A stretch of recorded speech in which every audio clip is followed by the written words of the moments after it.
Hi everybody, and welcome back to FANG Friday. This is Ross Healy, the Chairman of Strategic Analysis Corporation and a Senior Portfolio Manager at McNichol & Associates Asset Management.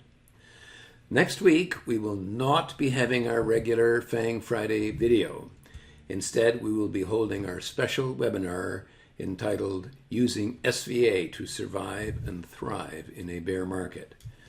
We've been somewhat overwhelmed with the response, and because of limited space, the webinar is now full, and we are no longer taking applicants. I'm sorry. If you have sent us an email in the last 3 weeks since we opened registration, however, you should have received an email today confirming your spot in the webinar. Please check your spam folder if you did not see it in your inbox, as we've already had one instance of that occurring. We will send out a follow-up email next Friday morning with instructions as to how to attend the webinar. Again, it will take place on Friday, June the 10th at 4 p.m. That is 1 week from today. Now, if you are not able to secure a spot, but are still interested in how to use our proprietary valuation system to navigate a bear market, you can sign up today to become a client of ours and join our investment community. Go to www.strategicanalysis.ca/pricing and select Insight Edge. When you do, you will be able to sign up for a 3-month trial at a reduced rate, but you will have to sign up in the next week to receive this offer. You will also get a free copy of my book, Inside the Market, as well as a complimentary one-on-one session where I will personally go over the science behind our valuation methodology and the stock charting system. I always love it when a new investor takes that next step in their journey and joins our growing community. So, whether you sign up today or attending the webinar next week, we look forward to having you. This week was characterized by a continuing rally in the NDX and the Standard & Poor's 500 as well, and of course the FANGs in particular. However, today's market setback action is virtually perfectly timed, as the S&P has rallied back almost precisely to its super growth price. That's 3.5 times book, missing that mark by exactly 6 S&P points. A breakdown pullback may well be what we are looking at, something that I've showed you many times before in individual stocks amongst the FANGs, but this time it appears to be the case for the overall market. All this is to say, the coming week will be interesting. Now, before we take a look at those FANGs, as always, I do like to say thanks to everyone who likes this video and all our subscribers.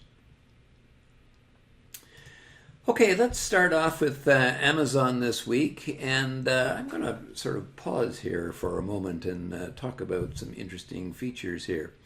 The first feature is that the stock had been holding quite strongly at its bubble price. Okay, and a good reason for that, of course, is because that is a low stretching back for the entire history of the stock. However, what's interesting about that is that look at what's happened to the earnings forecast and the fair market value. It's been plunging. So what we've got here is a kind of a 2 breakpoints down and 1 breakpoint rally, although actually we could say that before 2 breakpoints, a breakpoint rally, 2 down, 1 up. Have we ever seen this before? Yes. We saw it in Coca-Cola back in 1998 to 2004. A beautiful step-down function, a wonderful, wonderful trading opportunity in that stock. Alphabet, Alphabet has broken its mid-super growth price. That's 5.5 times book. Rallied right back there again before setting back. And again, what concerns me here is that we're seeing now a slowdown of the rate of earnings growth, and therefore, of course, the fair market value. But as I discussed last week, there is some possibility that online advertising is slowing down. And in that case, Alphabet may well be pulling back to its usual return on equity levels, which could mean a fair setback to the in the stock.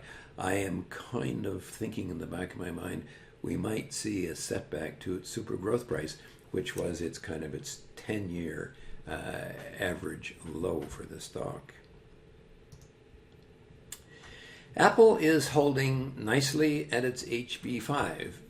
And ordinarily I would say, well, there it is. But I was reading Fred Hickey's High Tech Strategist, and he had a comment to say about Apple, and that is to say, given their production issues and so on, he's expecting that there might be quite a negative earnings surprise in this company, which might be compounded by the fact that the upgrade to the iPhone, which normally takes place in the fairly near future from here, might well be delayed by some degree.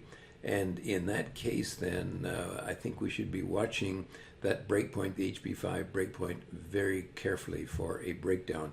It's been happening in some companies that have big earnings surprises. Their stocks tend to fall a long way. So I might say I've kind of got the wind up there. So I'll be cautious here. Microsoft simply remains in its slowly eroding downtrend. No particular surprise there. Tesla, the last of the kind of what I would call the big five, in effect sort of continues to confound investors. We had this breakdown here, and then we had 5 days in which the stock just turned right around. So we almost had a confirmed sell signal breakdown, and then the stock broke out. Well, we had 4 days of a breakout, 3% 5-day rule, almost in effect, when Elon Musk decided to open his mouth and indicate some concern about the outlook here, and the stock has plunged below the HB4. So we never did get our confirmed breakdown, but we never got a confirmed breakout either.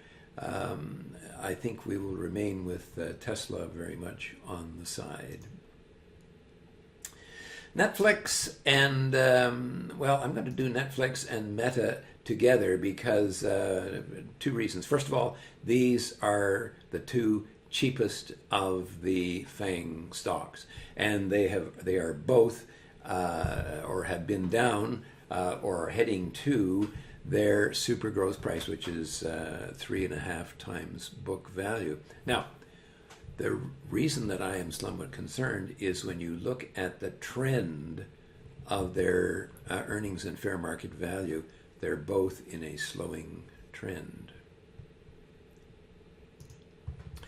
Remember NVIDIA. NVIDIA, something interesting happened last week, and I'm going to show it to you now. Do you remember last week I showed you NVIDIA and it was sitting right there in its HB3, and that was where the HB3 was?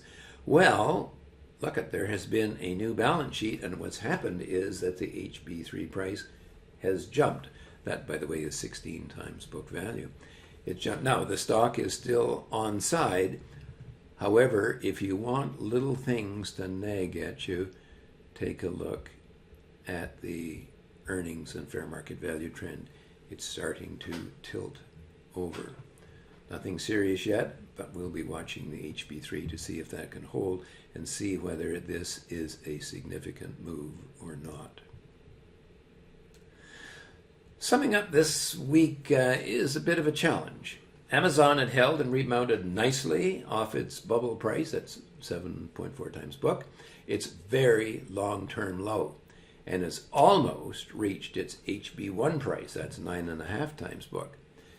As I said, this 2 breakpoints down and 1 breakpoint up kind of action reminds me of Coca-Cola in the 1998-2004 market. And I will be particularly alert to see if this continues, as it well could provide FANG Friday viewers with an interesting and profitable trading strategy in the month ahead. Alphabet recovered to its MSG price, that's 5.5 times book, but it looks like it's run out of gas now. I am very watchful to see if online advertising revenues are slowing, as there would be considerable risks here if so. Apple is holding at its HB5, that's 26 times book, but Fred Hickey has got me a bit concerned. Microsoft is in a downtrend, no change there, but Elon Musk's comments about Tesla were almost perfectly timed to stop the recovery breakout dead in its tracks. I think he should keep his mouth shut. It would serve everybody a great deal better. Netflix and Meta are cheap. But being cheap early in the bear market, when they have downtrending earnings and fair market value measures, does not make me comfortable. Indeed, it makes me stop and think. Finally, NVIDIA's balance sheet revision has kept that stock on side over its HB3 price. That's 16 times book, if barely. That little earnings revision slowdown, however, that you can just see may be a little warning. Since we started FANG Friday, events have clearly shown that there are 3 ways that we can earn our keep with our SVA market service. The first is to help you define the stocks to buy. Second, as you've seen with Netflix and actually several other examples, I have showed you how you can avoid the kinds of big losses that the market can inflict on your portfolio. Third, of course, is to get you into or out of the stock market itself. Now, if you'd like to join our investing community and become a client of ours, go to www.strategicanalysis.ca/pricing and you can get started right away. This is not the type of market that you want to risk navigating alone. So join our investment community today. Or if you want to wait, you can't sign up for our webinar anymore, but you can take advantage of our special offer. For now, this has been Ross Healy, the chairman of Strategic Analysis Corporation and a senior portfolio manager at McNichol & Associates Asset Management, reminding you that nothing, including investing, is difficult if you have the right tools. I'll see some of you next Friday for our special webinar.